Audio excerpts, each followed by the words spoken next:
Seja muito, mas muito bem-vindo à minha aula 13 sobre tráfego pago aqui do meu canal.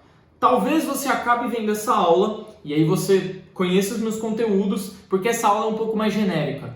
Geralmente eu faço aula sobre Pinterest Ads aqui no meu canal e se você estiver conhecendo agora, seja muito bem-vindo. Se você já conhece os meus trabalhos, saiba que é o seguinte, esse vídeo aqui eu vou te dar algumas dicas de como que você consegue criar criativos assim excelentes, criativos épicos, inesquecíveis, impossíveis de serem ignorados, só que assim, essas dicas que eu vou dar nesse vídeo são baseadas na minha experiência.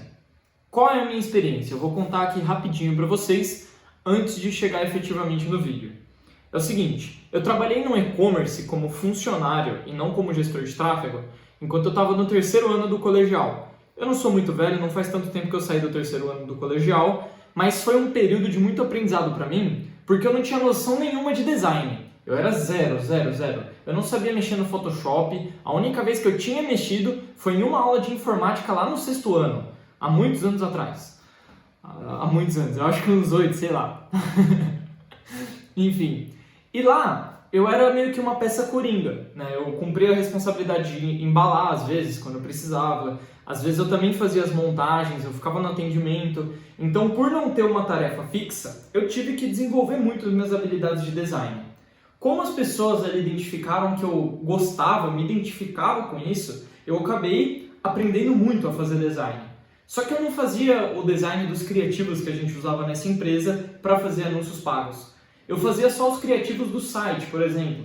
Então, tipo, era um site, era um e-commerce gamer. Então a gente tinha computadores, por exemplo, e a gente gostava de fazer computadores por categoria. Quando a gente ia vender peças, teclados, mouses, para quem gosta de jogar, a gente também fazia divisões por jogos. Então, por exemplo, esse mouse aqui que eu uso da Logitech é um mouse tipicamente gamer, feito para jogos, só que não existe divisão.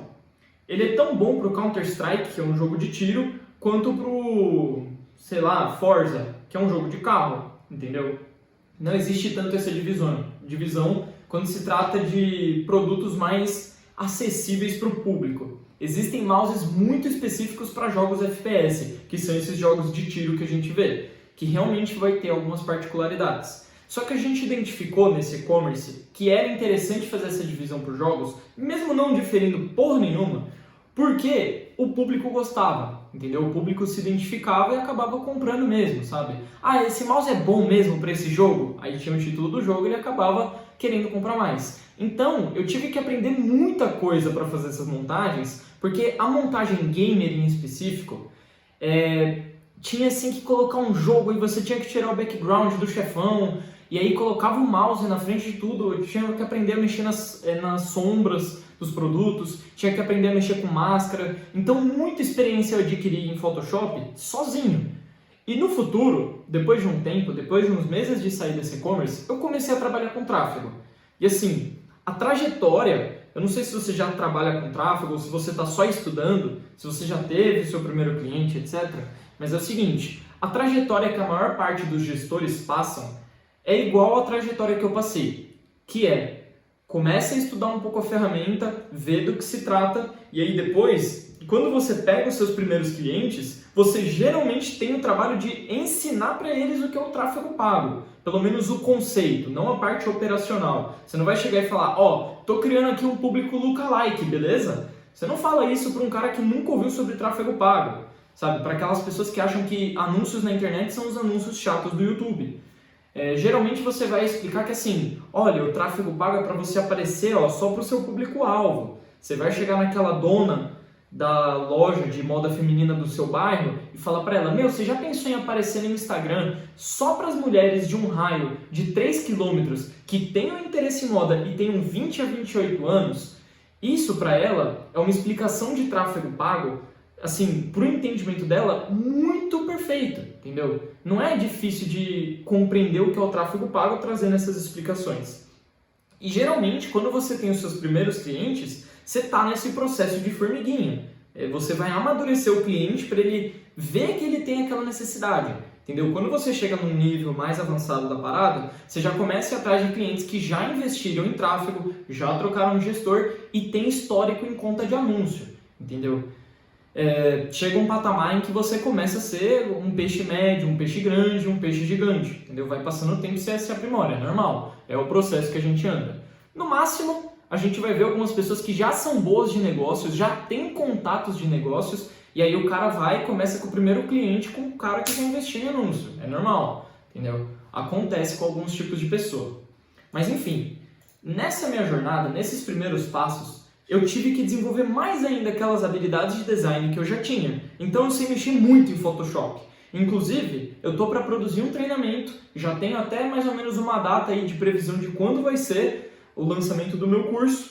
E é o seguinte, um dos módulos que eu vou produzir, quer dizer, é um mini curso dentro do curso que eu vou produzir, talvez como bônus, é sobre Photoshop.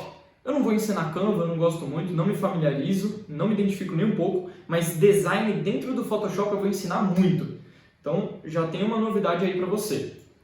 E é o seguinte, depois de tantos meses trabalhando com tráfego, mais de um ano na verdade, eu desenvolvi assim, eu cheguei à conclusão de que essas dicas que eu vou dar aqui são muito poderosas para você. E se você estiver na mesma situação que eu passei durante todo esse tempo, se você for o gestor que tem que fazer os criativos, porque o seu cliente ainda não entende que ele precisa fazer ou não tem disponibilidade, trabalhe com essas dicas aqui, porque eu te garanto que vai ter um resultado muito bom, ou pelo menos um resultado interessante para você estudar, coisas a se fazer. Beleza? Bora para a aula. Deixa eu beber uma água aqui.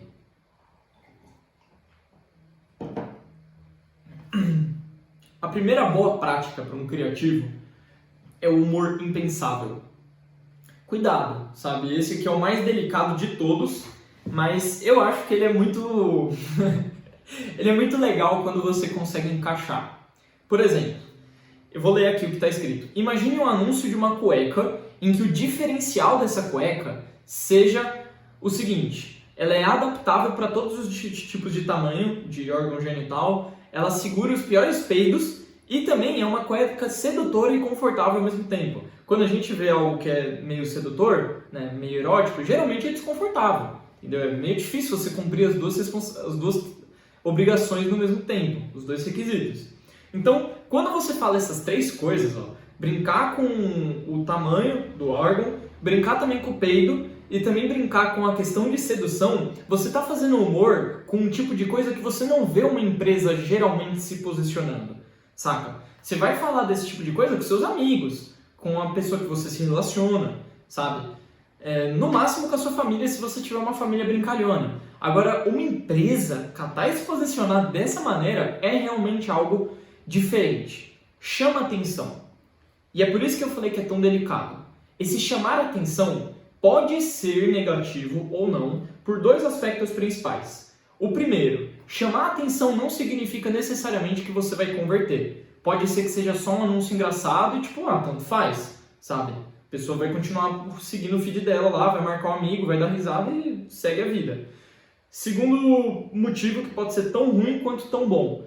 Isso vai manchar a sua empresa, né? E manchar não no sentido necessariamente pejorativo. Pode ser que a sua empresa tenha esse caráter informal e você goste daquele meme. Eu, por exemplo, estava rodando um criativo no Facebook Ads em que eu coloquei a foto do meu rosto no Hulk, por exemplo. E outra que eu coloquei no Capitão América. Eu gosto dos Vingadores. Então, eu, na minha empresa, Vinícius Daione, não vejo problema nisso. Problema nenhum. Agora, talvez uma empresa assim mais séria de advocacia, eu acredito que eles não fariam isso, certo?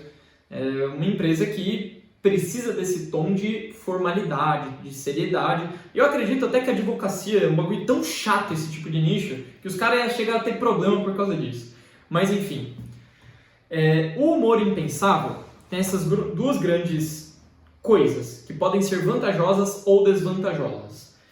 E quando você faz esse humor, assim, quando você consegue pensar em alguma coisa, cara, é muito engenhoso. Eu peguei esse exemplo aqui da cueca, mas eu tenho mais outros dois exemplos que eu lembro.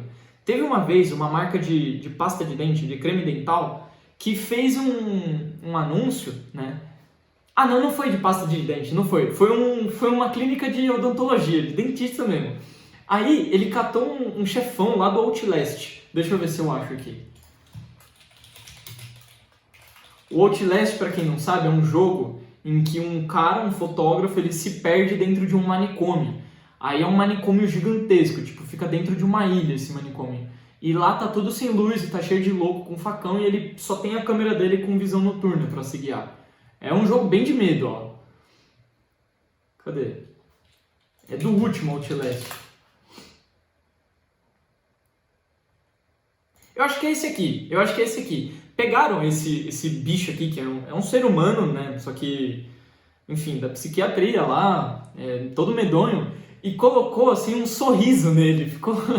Colocou um sorriso brilhante. Tipo, se eles estão ali no manicômio, na psiquiatria ali, internados sei lá quantos anos, tomando remédio, os caras se matam ali dentro, que é o cenário do jogo. Eles não vão ter um dente limpo, entendeu? Só que nesse criativo, o dentista colocou esse chefão com o dente brilhando. E colocou lá uma legenda. Se ele conseguiu com a nossa clínica, você também consegue. Clique no Saiba Mais. A quantidade de retenção, sabe, a taxa de retenção era muito alta. Tinha muito like e muita risada nesse comentário. E eu acredito que também teve uma taxa de conversão grande, entendeu? Porque além de ser um criativo chamativo, também é um criativo que foi direto ao assunto. Também é um criativo que atendeu as demandas daquele público que ele estava querendo atender, entendeu? Eu tenho esse grande chute, eu não tô dentro do analytics desse dentista aí, mas eu tenho esse grande chute, cara. Pelos comentários dava pra gente ver bastante coisa, sabe? Tinha muitas pessoas que faziam questão de ir lá nos comentários e falar, meu, muito bom o serviço dele, recomendo pra todos. Agora tem um outro exemplo que é o seguinte, nessa mesma empresa que eu trabalhei, eu lembro de um anúncio que foi feito uma vez, que era assim, a gente pegou um meme, deixa eu ver se eu acho.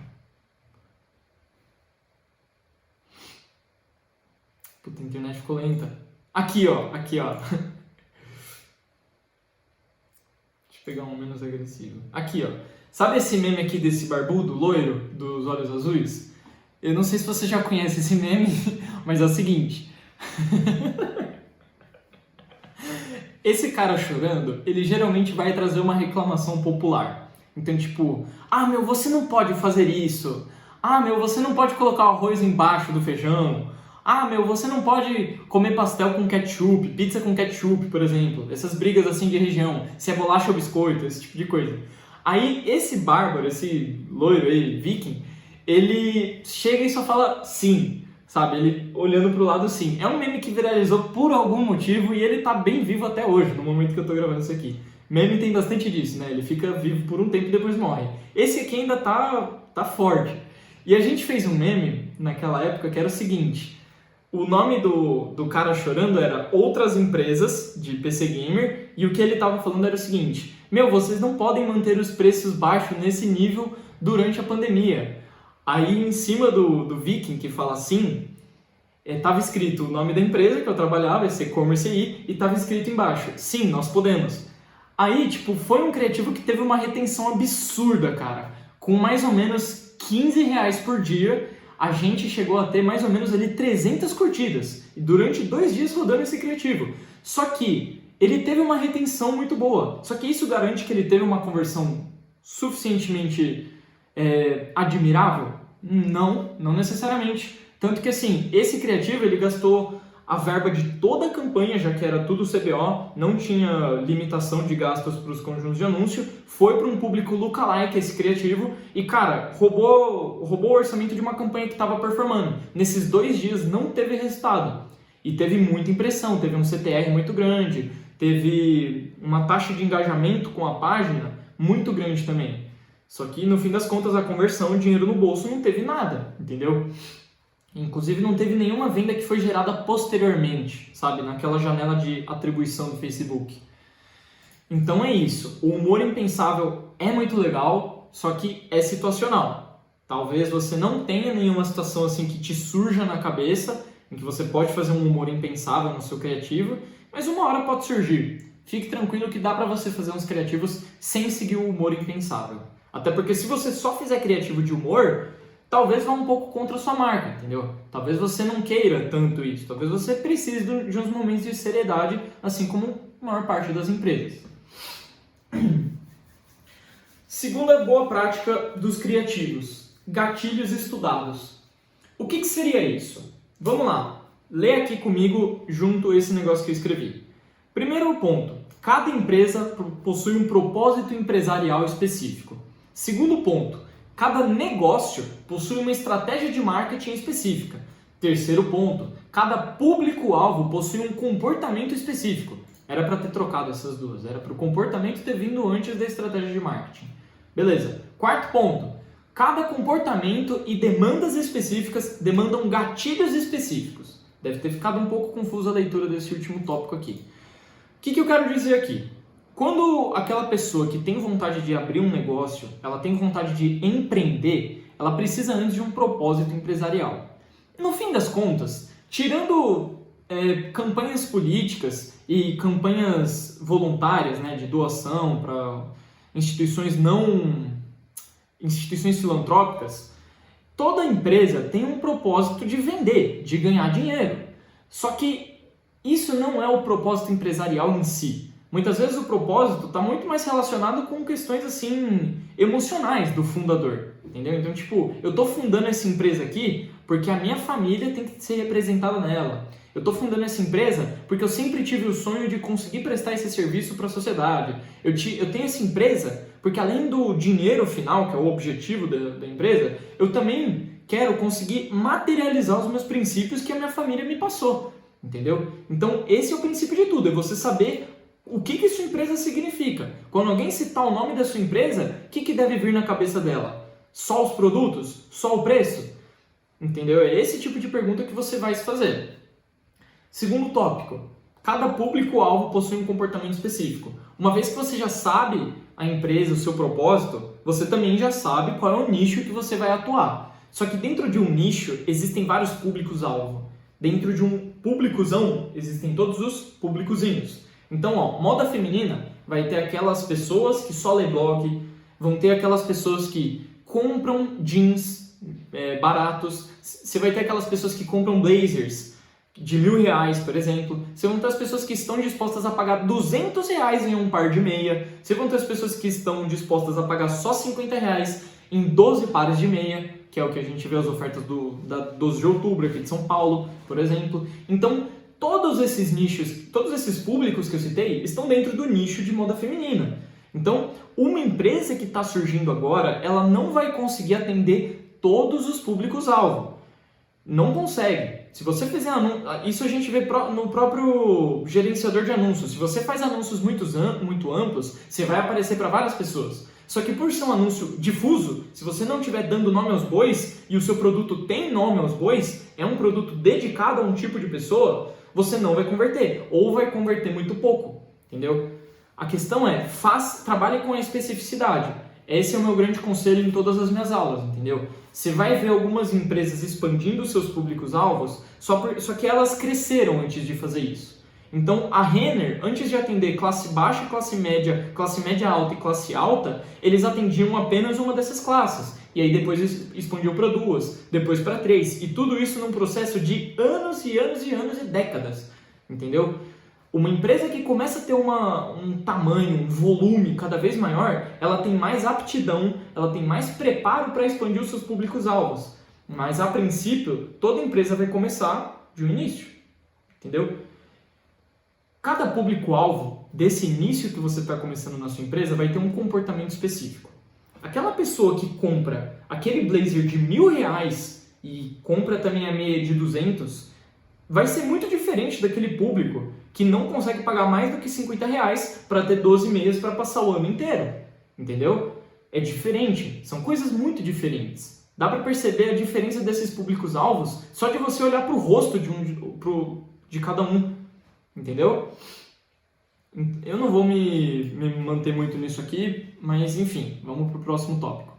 Terceiro tópico. Cada negócio possui uma estratégia de marketing específica. Deixa eu mudar aqui até, para não ficar confuso. Ou seja, uma vez que você já sabe o seu propósito empresarial, você já sabe o comportamento daquele público-alvo, já está na hora de você definir sua estratégia de marketing. Vamos lá. A Cacau Show quer ganhar muito dinheiro, certo? Querem o faturamento, quer pagar o aluguel, quer manter a empresa assim vendendo muito.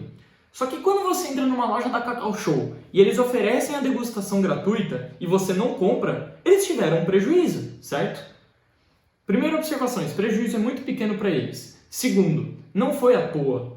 Não foi totalmente à toa. Por quê? Porque os funcionários da Cacau Show são treinados para exercer a gentileza deles. A iluminação da Cacau Show traz assim um ambiente agradável. O odor dentro da loja, os perfumes que eles usam, faz com que você fique com aquela memória. A degustação, aquele chocolate gostoso que fica na sua língua por mais de um mês depois que você saiu da loja deles, ainda vai ficar na sua memória. Então, tudo isso tem um propósito. A estratégia de marketing que eles adotaram é uma estratégia de aproximação e de geração de valor.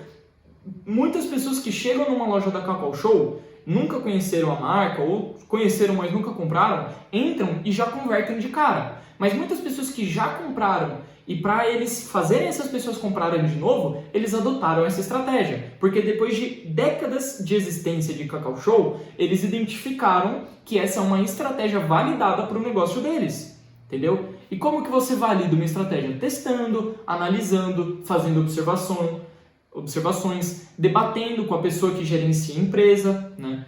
Se você for a própria pessoa que faz o tráfego e gerencia a empresa, aí é você trocando ideia com alguém próximo, com seus funcionários, analisando, falando com concorrentes diretos, entendeu? É esse tipo de coisa que faz a sua empresa florescer e você ter uma estratégia de marketing. No caso, antes da gente ir para o último tópico, a estratégia de marketing mais comum que a gente vê é a de venda direta. Então, tipo, você está rodando lá no YouTube, vai aparecer um anúncio. Meu, vem aqui, clique nesse anúncio e compre aqui o meu produto. Ou quando você está rodando no Stories e aparece alguém te promovendo algum negócio. Você não conhece aquela pessoa, mas ela está tentando te vender ali de imediato um produto. Essa estratégia não é que ela seja fraca, mas para um negócio que acabou de começar, né, do zero, ela já é suficiente. Não é necessário você ficar brisando tanto nessa parada de estratégia de marketing e estratégia de anúncios, que corresponde à sua estratégia de marketing no caso. Beleza, último tópico. Cada comportamento e demandas específicas, cada comportamento específico, cada público-alvo específico, demanda gatilhos específicos. A sua estratégia de marketing, ela vai tentar atender esses gatilhos específicos. Na verdade, era para vir até antes aqui. Tudo bem, vou deixar aqui para não confundir mais ainda vocês. Então, ó, qual é o tipo de gatilho que a gente vai ver? Últimas unidades, oferta imperdível, vai acabar em 24 horas. Só que, talvez, você catar e falar oferta imperdível para aquela mulher que tem dinheiro para comprar um blazer de R$1.000, talvez ela vai olhar e falar, mano, foda-se que é imperdível, vou perder mesmo. Tenho dinheiro para comprar na concorrente. Se for necessário pagar mais 1.000, só para poder comprar esse modelo aqui na concorrente, eu pago, tenho dinheiro. Entendeu? Então, esse tipo de gatilho, por mais que ele sirva para muitos negócios, ele seja encaixado em vários tipos de promoções, não significa necessariamente que é um ótimo gatilho, é um excelente gatilho. Então vamos lá, vamos fazer um estudo de caso. O primeiro caso que eu vou trazer aqui é o meu público. Você aí que está no meu vídeo, eu não sou um canal grande. Eu tenho menos de 600 inscritos no YouTube, tenho menos de 500 seguidores no Instagram e meu Pinterest não é tão forte ainda. Eu tenho poucas pessoas que me acompanham, mas eu já consegui identificar o meu público como um público tiozinho. Sim, um público tiozinho. É assim que eu gosto de chamar. Por quê? Porque são pessoas, ó, quais são as características e demandas? Primeira, vocês gostam de soluções que vão direto ao assunto. Então vocês não gostam, pelo que eu já identifiquei, pelo que eu troco ideia, né, eu faço algumas pesquisas, às vezes eu chamo uma pessoa no privado para trocar um papo, eu já identifiquei que vocês não gostam de clickbait. Vocês gostam de temas assim que, ó, tô com um problema, vou pesquisar no YouTube, apareceu um vídeo, vai direto com o que eu quero, acabou ali. Videozinho rápido, entendeu? Morreu. Segunda característica, vídeos com explicações muito detalhadas. Por mais que eu tenha esse jeito aqui que eu vou falando, que nem um boi búfalo doido assim, sem pressa, quer dizer, com muita pressa, sem calma nenhuma, eu percebi que vocês também gostam de quando eu explico cada coisinha daquilo ali que eu estou tentando ensinar, entendeu? Então, às vezes eu já terminei uma explicação, só que eu falo outras palavras, eu pego sinônimos para incrementar a explicação. Terceira característica, o acompanhamento visual. Eu já identifiquei que vocês não gostam quando eu só coloco minha tela aqui e fico falando. Vocês gostam de ler o texto ali para acompanhar. E outra coisa é isso aqui, ó, realismo. Vocês, como eu disse, não gostam de um clickbait. Vocês preferem que eu seja muito mais honesta. Então vocês não vão ver um vídeo meu catando e falando, olha, faz essa estratégia aqui no seu negócio que você vai ganhar até 5.000 por mês de faturamento, sabe? isso aqui trouxe para esse aluno aqui mais 20 mil na conta dele, faça que você vai conseguir também. Vocês não gostam desse tipo de coisa. E ainda bem que vocês não gostam, porque não é do meu feitio fazer esse tipo de parada. Enfim, qual é o gatilho para essas 4 demandas? Em ordem cronológica, estão aqui os 4 gatilhos. Ó. Se vocês querem uma solução que vão direto ao assunto, essa é a primeira demanda, o gatilho para isso seria fazer um criativo falando o seguinte: eu vou te ensinar na prática, sem enrolação, sem nenhuma baboseira, como que faz isso aqui. Pronto.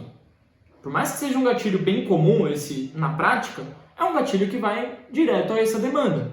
Entendeu? Existem formas de você aprimorar isso aqui, tem como melhorar. Aí depende da criatividade de quem está fazendo criativo.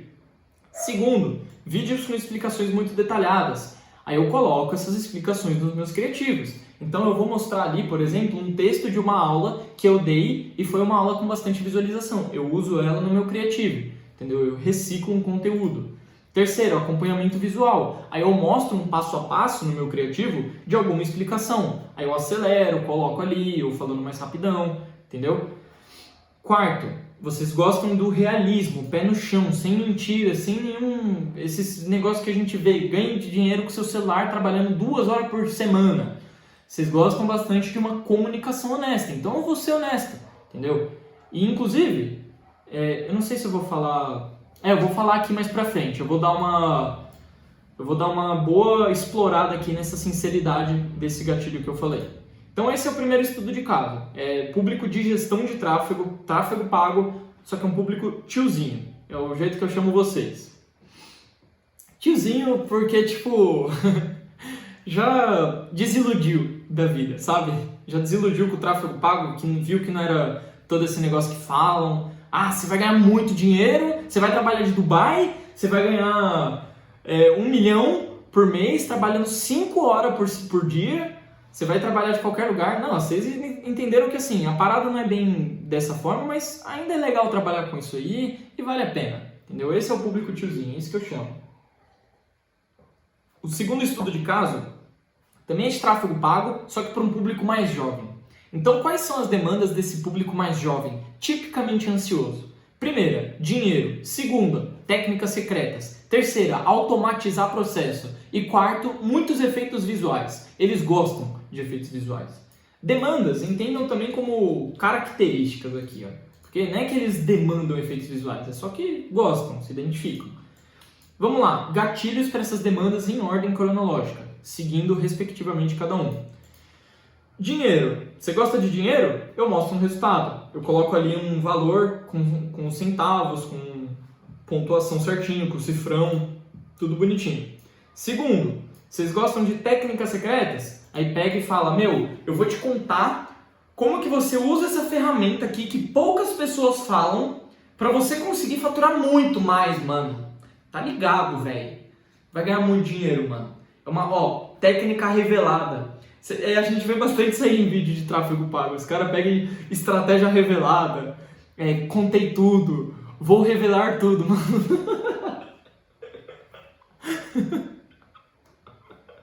Pior que, mano, esse tipo de gatilho, essas pessoas, no fim das contas, elas estão exercendo elas estão fazendo exercício de marketing aqui, porque o público delas gosta, elas vão lá e fazem, velho, sabe? Ah, eu contei toda a verdade. Aí vai ver só um vídeo do cara ensinando algum conteúdo.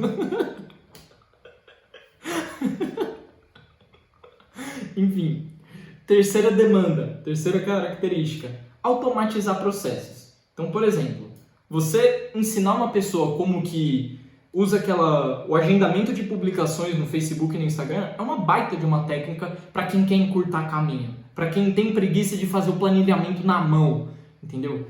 Para quem não gosta de catar e fazer o trabalho de formiguinha que é necessário no tráfego. Você ensinar ferramentas e como operar essas ferramentas para essas pessoas mais ansiosas é o ouro, é tudo o que eles querem. E eu não estou descredibilizando isso, tá? Eu não estou falando que essas ferramentas são desnecessárias, eu só não acho que elas sejam, assim, eu não acho que elas substituam o trabalho manual, entendeu? De forma alguma.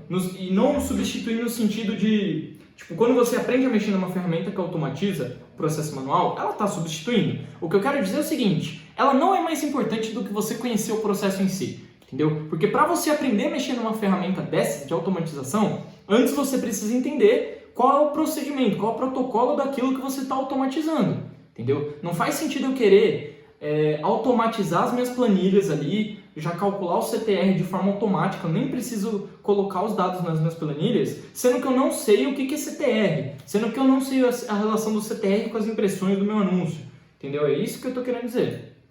Quarta característica, efeitos visuais. Aí coloca bastante gatilho de escassez, porque a gente sabe que é um público tipicamente ansioso, sabe? Um público que, tem um comportamento de compra mais imediata, vai ver aquele seu conteúdo por causa de um título chamativo. Então, efeitos visuais aqui é um ponto positivo. Terceira boa prática para você colocar nos seus anúncios, identidade visual. Vamos ler junto aqui esse texto que eu escrevi. Se o McDonald's não tivesse uma identidade visual inegociável desde os primórdios de sua fundação, você acha mesmo que a gente lembraria dele com essa facilidade que a gente lembra? A ideia da identidade visual é manter a coerência entre criativo, redes sociais, campanhas de e-mail, página de destino e produto. Produto entenda tanto pela embalagem do produto, quanto pelo próprio produto, quanto pelo conteúdo. Afinal, um conteúdo é um infoproduto. Então, por exemplo, se você for fazer uma thumbnail do seu curso da Hotmart, é interessante sim você preservar aquela identidade visual que você tem no Instagram, entendeu? Por quê? Porque talvez, acredito que você tenha interesse em continuar vendendo. Talvez você tenha interesse em que essa pessoa que comprou o seu curso chegue nos seus criativos e fale bem dele. Então é o seguinte, não é que a identidade visual vai fazer com que magicamente você venda ou continue vendendo para as pessoas que já compraram alguma coisa contigo. Mas é o seguinte, o elemento da identidade visual preserva o elemento da coerência entre as mais diversas esferas de uma empresa, sacou? Então, por exemplo, se o time de atendimento da sua loja física, todos eles têm um uniforme que ele é coerente com aquilo que você tem de identidade visual no seu site, já é algo para aquela pessoa lembrar da sua marca, entendeu? Aquele azul, quer ver, ó? É que a Ultragás mudou recentemente a identidade deles. Mas, ó, esse azul aqui, a Ultragás já é uma empresa tão antiga no Brasil e ela já foi tão conhecida por conta dessa cor que quando eu vejo ela, automaticamente eu já associo a Ultragás. E por já ter essa assimilação dentro do meu cérebro, por já conhecer muito essa marca, essas duas cores aqui, ó, eu consigo lembrar da qualidade do produto deles, ou da ineficiência, da falta de qualidade, dependendo da marca, entendeu? Então, ó, a identidade visual ela serve para isso, é para você trazer essa memória para a pessoa. E quando eu digo esferas de uma empresa, a gente está falando da identidade visual, dos princípios e dos posicionamentos, sacou? Existem outras esferas também, mas essas aqui são as que a gente precisava falar nesse ponto. A identidade visual é mais rapidinha, essa aqui é mais uma dicona mesmo, que, enfim, só uma dicona.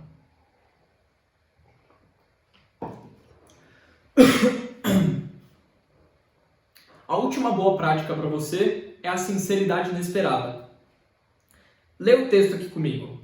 Eu não vou ler ele, mas eu sei o que eu escrevi, porque é um momento muito forte. Eu não gerenciei milhões em tráfego. E vou até acrescentar, eu ainda não fiz o meu 6 em 7. Mas você chegou até esse momento aqui do vídeo, ó, já tem ali 34 minutos que você está vendo esse vídeo, porque você se identifica com alguma coisa que eu estou ensinando. Você gosta desse jeito que eu ensino. Não sei porquê, eu sou meio doido. Mas por algum motivo você está gostando das coisas que eu estou falando, está te ajudando de alguma forma. Senão você não teria ficado até o fim desse vídeo. E assim, a questão, o grande foco de tudo isso aqui, deveria ser, ele não gerenciou tudo isso aí em tráfego. Ele não tem toda essa experiência. Porque a gente tem bastante esse estigma, né? De que uma pessoa só pode criticar, só pode proferir alguma coisa, só pode falar sobre um determinado assunto quando ela é a maior especialista naquilo ali que já existiu. Eu não acho que seja assim, velho. Sabe? Inclusive, a gente vê bastante essa frase, né? De ditado popular. Ah, se você critica aquele fulano, faz melhor. Pô, velho. Quer dizer que se eu criticar uma música de uma banda que eu gosto muito, eu preciso aprender a tocar música, criar uma banda inteira, fazer melhor do que aquela música em específico só para ter direito de criticar o cara? Então quer dizer que se um político começar a ser autoritário com a população, começar a impor leis que restringem todas as liberdades daquela população e uma pessoa for criticar aquele cara, ela tem que necessariamente virar uma política? Não é bem assim. Não faz sentido esse tipo de coisa. A gente tem esse estigma de que, nossa, você precisa saber fazer uma coisa para você falar qualquer coisa sobre ela, e isso ignora o conhecimento que as pessoas têm, o conhecimento prático, o conhecimento empírico, o que elas experienciaram. Entendeu? Eu tenho uma experiência, eu não gerenciei milhões ainda, mas eu sei muita coisa. Eu já ajudei muitas pessoas no tráfego pago, cara. Já prestei muita ajuda, muita ajuda. E se você já trocou ideia comigo no Instagram, você sabe disso. Você sabe disso. Eu respondo todas as pessoas que chegam até mim e eu não gerenciei milhões de tráfego. Entendeu? E isso é um gatilho de sinceridade inesperada. Por quê? Porque vai contra aquele estigma que a gente tem, que eu estava falando agora mesmo. Que é, para uma pessoa poder ensinar, para uma pessoa ter crédito, ela precisa ser absurda naquilo que ela está ensinando. Principalmente no marketing digital, a gente tem muito disso. Quem tem mais crédito, que ensina, que vende conteúdos de tráfego, são as pessoas que, ó o meu resultado aqui desse mês. Aí o cara já tem ali os milhões dele, entendeu? E eu não tô falando que seja ruim ter resultado, eu quero sim, quero ter os meus. Só que eu não acho que seja uma condição necessária para você ensinar. Então, ó, todo esse tempo, acho que uns 5 minutos que eu tô aqui, uns 3, 4 aí, tudo isso é sobre o fato de eu não ter investido muito dinheiro e mesmo assim você continuou no meu vídeo. Isso é uma sinceridade. Isso é eu chegando, olhando no seu olho e falando a verdade pra você. E aí depois eu te dou a opção. Olha, essa é a verdade aqui revelada, sem mais nem menos. Sem mais nem menos. Joguei todos os dados na mesa, é a sua opção de você continuar nos meus conteúdos ou não. Nem sempre. Ó, tá até escrito aqui. Como a gente estudou ali no segundo caso, no estudo de caso que a gente fez, nos gatilhos estudados, nem sempre um público-alvo vai demandar essa sinceridade. Esse público mais ansioso, eles lidam melhor com imagens, com thumbnails apelativas. Então, tipo, veja a estratégia, contei tudo, falei toda a verdade, aí tipo, conheça a minha treta com o fulano, e tipo, falei toda a verdade. Aí vai ver, não tinha treta nenhuma, era só pra gerar visualização, pro cara ganhar vídeo, quer dizer, ganhar view, entendeu?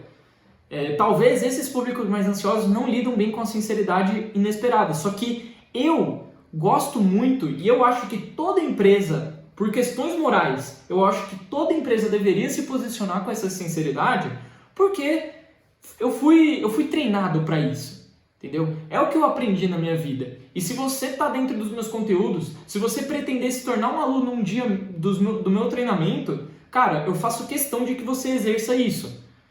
Sabe, eu não gostaria de formar uma pessoa que vende através de coisas que não são muito razoáveis. Entendeu? Não me parece, que nem tá escrito aqui, não me parece razoável prometer a perda de 20 quilos para uma pessoa que tem dificuldade para emagrecer, uma mulher, sabe? Que geralmente tem mais problemas com autoestima do que o homem. Entendeu? Não me parece razoável também ficar prometendo ganhar dinheiro pra caramba pra uma pessoa que vem de uma situação extremamente complicada, cara. Entendeu? Não me parece nem um pouco razoável você tentar pegar o dinheiro daquela pessoa baseado na mais íntima necessidade dela. Às vezes essas pessoas são tão desinformadas que elas nunca vão saber que é impossível você perder 20 quilos em um único mês se você não fizer algum negócio muito absurdo na sua vida. Uma mudança drástica mesmo. Entendeu? Essas pessoas não fazem nem ideia, cara. Então não me parece razoável esse tipo de coisa. Eu promovo a sinceridade, tanto nos criativos quanto nos meus conteúdos, e se você tá comigo, saiba que é o seguinte, eu acho, minha humilde opinião, eu acho que você deveria exercer isso na sua vida também. Então, gente, esse aqui foi a minha aula, essa aqui foi minha aula número 13 sobre tráfego pago. Não foi uma aula sobre Pinterest Ads em específico, mas você pode aplicar esses princípios do que eu estou ensinando aqui em todas as suas fontes de tráfego, em todos os seus trabalhos. Na verdade, existem algumas outras coisas que eu não cheguei a comentar aqui. Então, por exemplo, como que você vê um anúncio do concorrente? Você entra lá no site do AD Library, você vê os anúncios que a pessoa faz no Instagram, no Facebook. Como que pega um anúncio de uma pessoa dentro do YouTube? Você entra no canal dela, vê se aquele vídeo está público. Ou você entra nos públicos de remarketing dela e fica entrando no canal para ver se aparece o vídeo para você. Entendeu? É esse tipo de coisa, mas eu não ensinei essa parte mais mecânica dos anúncios, mas essas foram as dicas que eu achei que poderiam te ajudar para você aí que vai fazer os criativos de uma empresa ou da sua empresa no tráfego pago. Espero que esse vídeo tenha te ajudado e é o seguinte, deixa eu avisar aqui para vocês. Talvez esse vídeo nem seja publicado às 15 horas, ó. Hoje é uma sexta-feira, já era para eu ter feito esse vídeo faz tempo. Eu tenho sim meus problemas de constância. Para quem me acompanha sabe muito bem disso, não vou mentir para vocês. Eventualmente eu fico deprimido, não gravo muitas coisas. Eu comprei esse iPhone aqui principalmente para gravar stories. E tipo, eu detesto ter que gravar stories, é maior trabalho para mim. Mas é o seguinte, tem uma novidade muito legal vindo por aí. Eu tô construindo um blog, ó, tá bem mal feito, eu tô construindo ele ainda. E, cara, eu não sei porque tem PCC na aba de pesquisa. Alguma vez eu devo ter pesquisado muito tempo atrás e ficou na aba de pesquisa, mas não era pra ter. Enfim, eu tô criando um blog, porque é mais fácil pra mim criar, é mais fácil pra eu criar um artigo do que um vídeo no YouTube, porque renderizar dá um trabalho, etc. Então, ó, já tem esse primeiro artigo aqui, ó. O que é o tráfego pago? E já tem até a visualização dele pro mobile, ó. Já deixei responsivo, também pro tablet já deixei responsivo. Então, gente, eu quero que esse blog seja um negócio muito grande no futuro. Eu quero aprimorar, assim, eu tô para construir, tô para postar a parte intermediária do curso de Pinterest Ads, tô para postar também a parte avançada de Pinterest, postar mini curso gratuito de GTM. Tem muita novidade vindo por aí. Por mais que eu fique ansioso para ver os resultados logo, para, já postar, ver o feedback de vocês, saber o que vocês estão achando, vender logo, sabe? Esse tipo de coisa, eu estou crescendo. Então eu peço calma, espero que vocês tenham gostado, espero que vocês estejam gostando dos meus conteúdos. E é isso. Muito obrigado pelo carinho e pelo apoio de todo mundo. Falou!